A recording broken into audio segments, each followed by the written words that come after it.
Hi, my name's BJ. I'm a local real estate agent with At Realty, and I specialise in the Liverpool and Fairfield council areas. Today, I want to talk to buyers, and I want to show you some tools that you can use to get closer to what a property is actually worth before you enter into negotiations with a real estate agent or before auction day. And that's really important. We've all had this, okay, where you go in, you've got good intentions, you love the house, you've already moved your furniture in, then within the first 3 or 4 bids on auction day, the paddle starts to drop, the jaw starts to drop, and you just know that you're up for that walk back to the car.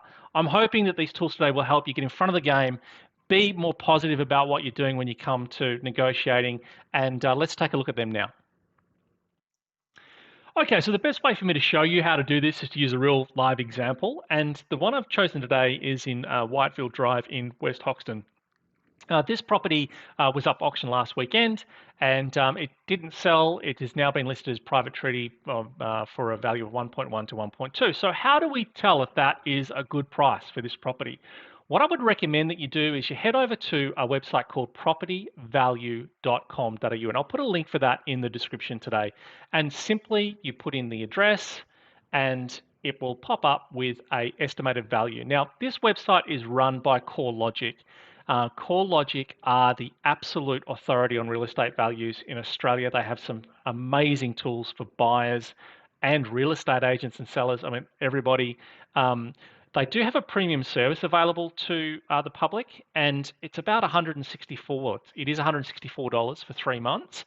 If you were going to be in the market and you wanted to work through this and have good understanding of value, I'd highly recommend that you do it because it's going to bring a better quality conversation when it comes to negotiating, and it's really going to put the ball back in your court.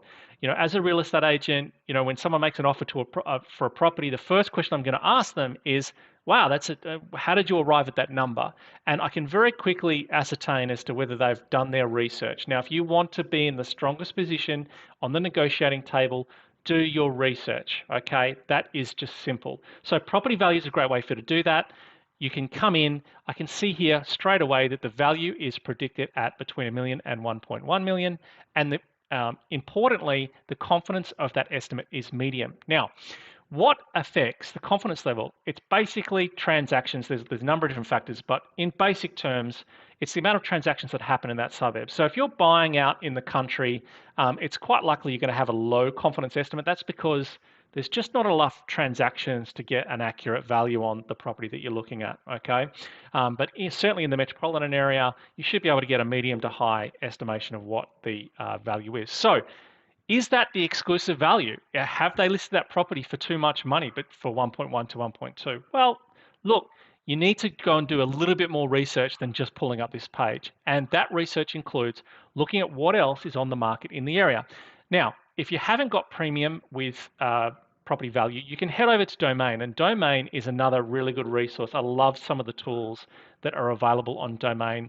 And basically, I just pull up the under research it is and property price estimates. Even though the property is on the market, it will still give me sort of a middle value. And you can see here that it's saying $1,070,000 is the mid value, which tends to think with the other one was the CoreLogic stuff was 1 million to 1.1.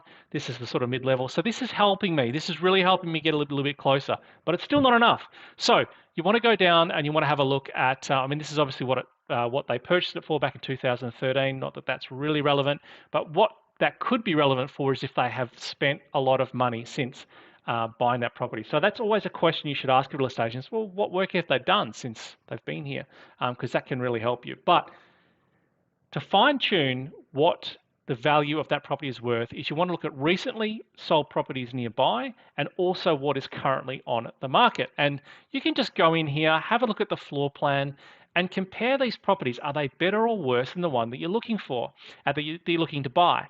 And quite quickly, you'll be able to, and as you get more practiced at this, you will be able to quite quickly ascertain where the true value lies.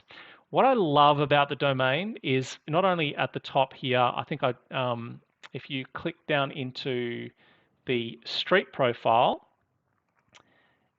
I'll just wait for that to come up. It will let you know how many people in the street are living there as owner-occupiers and what percentage of the properties are rented. I think that that's important.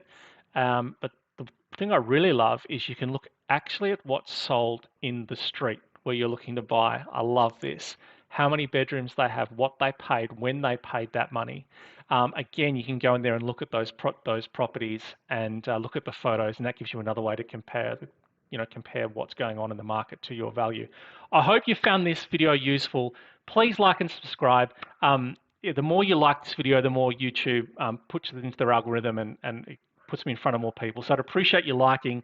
And if you'd like more buyer's tips, please subscribe to my channel. I'll see you next time. Good luck out there. I hope you find the property of your dreams. Take care. Bye.